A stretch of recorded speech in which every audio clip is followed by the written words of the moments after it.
এক ছেলে সরকারের উচ্চপদস্থ কর্মকর্তা, আরেক ছেলে বুয়েটের শিক্ষক।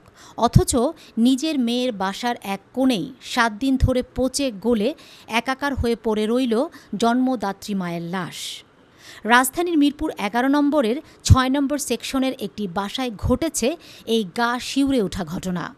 গত ৩১ মে রবিবার রাতে জাতীয় জরুরি সেবা ৯৯৯-এ একটি ফোন পেয়ে সি ব্লকের ওই বাসায় পৌঁছায় পল্লবী থানা পুলিশ।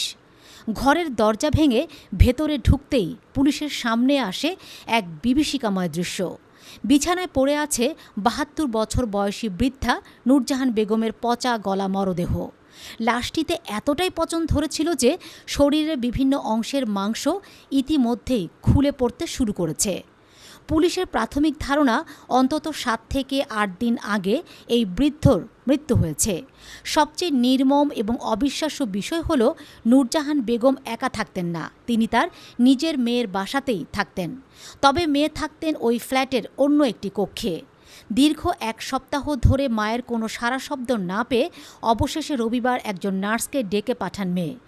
সেই নার্স ওই কক্ষে গিয়ে বৃদ্ধকে মৃত অবস্থায় দেখতে পান এবং পরবর্তীতে পুলিশকে খবর দেওয়া হয়। তদন্তে নেমে পুলিশ দেখতে পায় যে কক্ষটিতে বৃদ্ধা মা সেটি ছিল চরম অপরিচ্ছন্ন, অগোছালো এবং আবর্জনায় ভরা। দেখলে স্পষ্ট বোঝা যায় দীর্ঘদিন ধরে তার কোনো রকম পরিচর্যা বা দেখাশোনা করা হয়নি। অথচ এই মায়ের সন্তানেরা সমাজের উচ্চস্তরে প্রতিষ্ঠিত।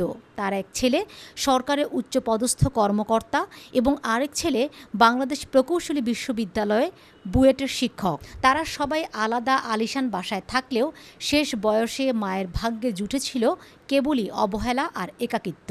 পল্লবী থানার ভারপ্রাপ্ত কর্মকর্তা ওসি মোহাম্মদ হাসান বশির জানিয়েছেন, মরদেহ উদ্ধার করে ময়নাতদন্তের জন্য মর্গে পাঠানো হয়েছে। প্রতিবেদন পেলেই মৃত্যুর সঠিক কারণ